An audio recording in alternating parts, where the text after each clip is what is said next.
So we are now on chapter 9, financial reporting in hyperinflationary economies.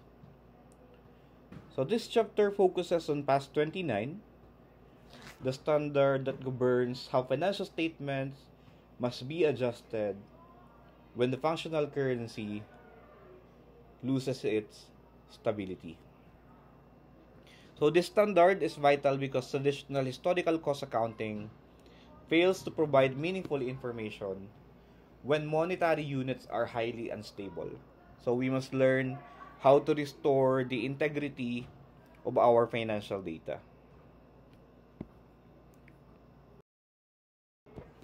And for the learning objectives, so we have threefold.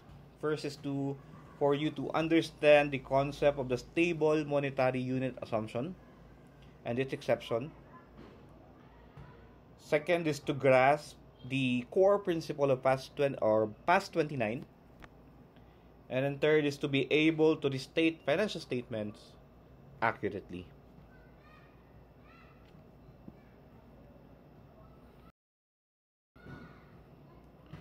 So, the traditional accounting operates on the stable monetary assumption, which states that the purchasing power of money is stable, allowing us to ignore inflation. So, the critical exception to this assumption is when there is an inflation.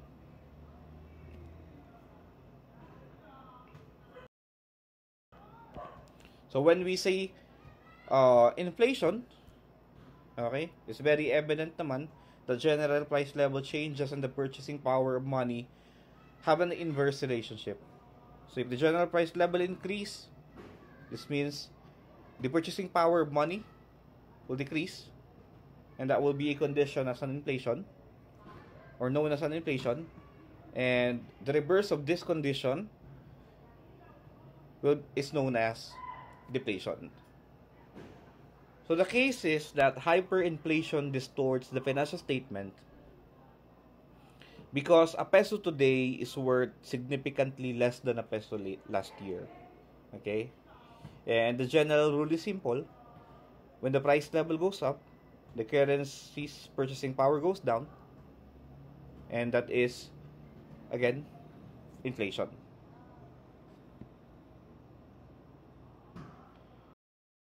So when we say hyperinflation, this is defined simply as when inflation is very high. Okay? So PAS 29 does not set a hard and fast rule, noting it's a matter of judgment. Okay? So there is no absolute rate at which hyperinflation is deemed to arise. Again, this will be a matter of judgment. However, PAS 29 provides several key indicators. Okay? And among these indicators, the most quantifiable indicator is the cumulative inflation rate over 3 years, approaching or exceeding 100%. So again, the most quantifiable indicator of a hyperinflation is when the cumulative inflation rate over 3 years approach or exceeds 100%.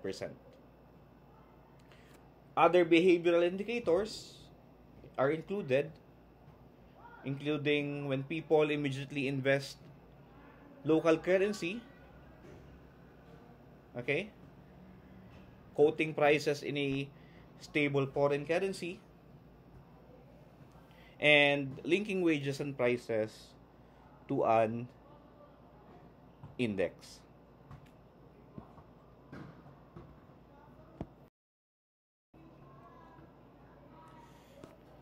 So the core principle of PAS 29 is mandatory restatement. Financial statements must be restated into a measuring unit that is current at the end of the reporting period. This means all figures are adjusted to reflect the purchasing power of the currency on the balance sheet date. And the resulting gain or loss on net monetary position, which reflects the effect of holding monetary assets or liabilities during inflation, must be recognized directly in profit or loss.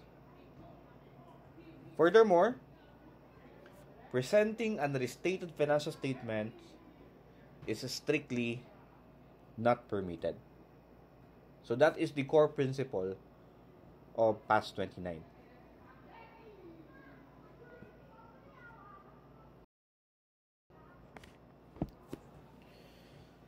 So when you restate from historical cost to a constant peso, so we must distinguish between monetary and non-monetary items. And for the statement of financial position, monetary items are not restated, okay? Because they are already expressed in the current value. But non-monetary items must be restated. So that is the case for the statement of financial position. While for the statement of profit or loss and other statements, like OCI, equity, and cash flow, all items are restated. Okay? Again, for statement of profit or loss and other statements like OCI, equity, cash flow statements, all items are restated. And finally, all corresponding figures, which is the prior periods comparative, which includes the prior periods comparative amounts, including monetary items, are stated to the current period's end of period index.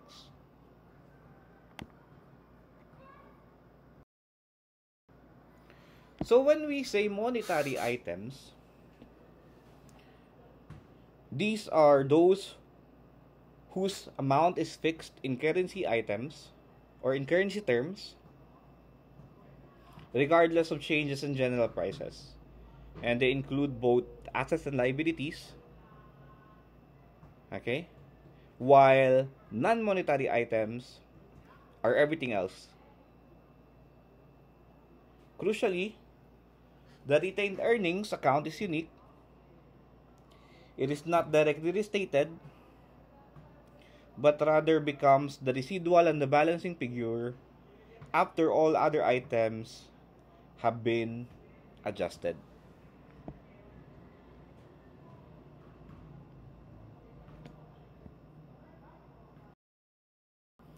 So we have classic examples of monetary assets, including cash and cash equivalents, loans and receivables and the related allowances, financial assets at amortized cost, finance lease receivables, and cash surrender value.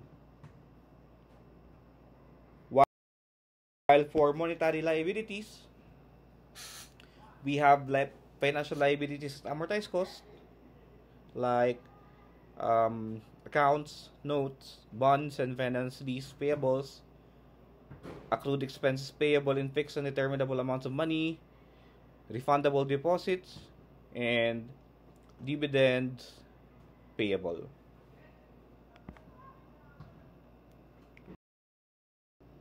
And then for non-monetary assets, we have items like physical assets such as inventories, property, plant and equipment, investment in subsidiaries and the related accumulated depreciation. We also have intangible assets, financial assets measured at fair value, advances and prepayments not collectible in cash, such as advances to suppliers, prepaid insurance, prepaid rent, and the like. While for non-monetary liabilities, we have examples such as financial liabilities measured at fair value, unearned items not payable in cash, and warranty obligations to be settled by future delivery of services or replacement with other non-monetary items. For example, pre-replacement of parts or replacement of goods purchased.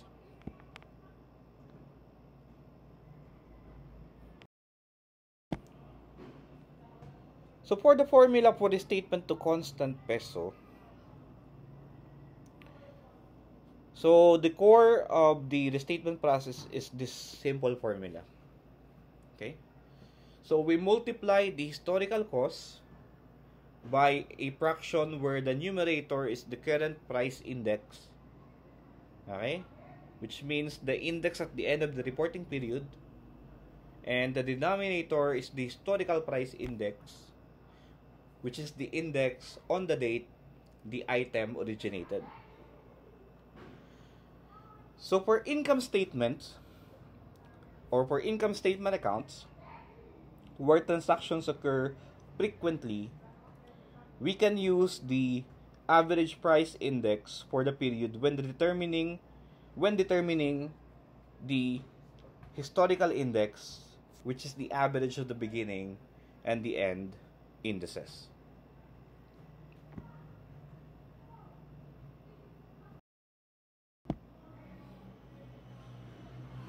So the gain or loss on net monetary position is crucial. Okay? Because it measures the effect of inflation on the entity's net monetary items. So if an entity holds a net monetary asset position, ibig sabihin, the monetary assets is greater than the monetary liabilities. Okay? So if the entity holds a net monetary asset position during inflation, so it will incur a loss because the fixed cash they hold is losing purchasing power. Conversely, holding a net monetary liability position results in a gain because they will pay back their debt or they will pay back their fixed debt with cheaper, less valuable pesos. So this resulting gain or loss is always recognized in profit or loss.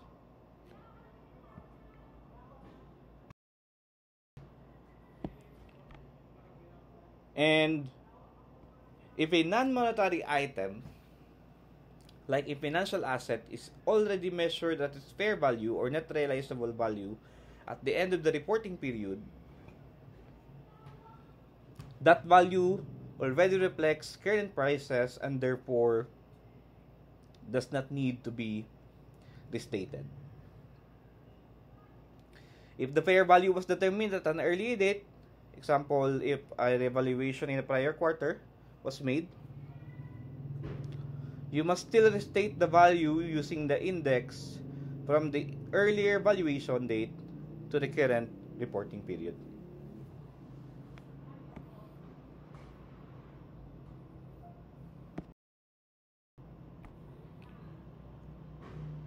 So, for the first time application of PAS 29, so we have specific transition rules. Okay? So at the start of the period, all components of equity except retained earnings and revaluation surplus are restated from their initial date. Okay? So any existing revaluation surplus is eliminated because the restatement captures the change in value. And the retained earnings account is used as the plug or the balancing figure to make the restated accounts balance.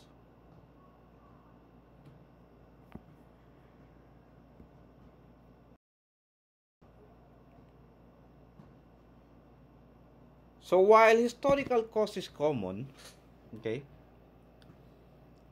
PAS 29 also addresses entities using current cost accounting. So in this method, the statement of financial position already reflects current prices for non-monetary assets, so only non-monetary assets are restated to their current cost.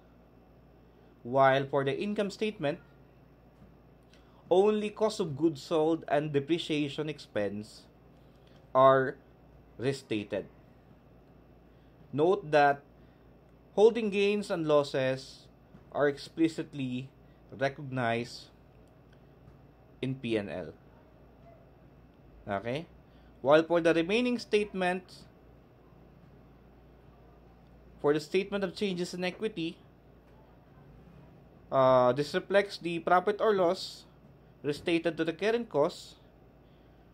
And for the statement of cash flows, not restated. Okay?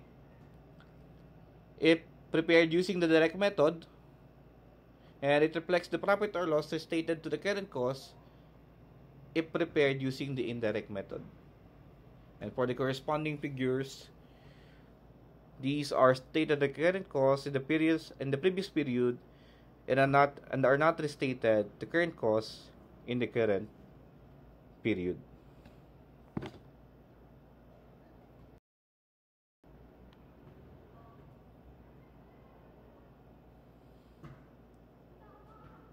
So finally,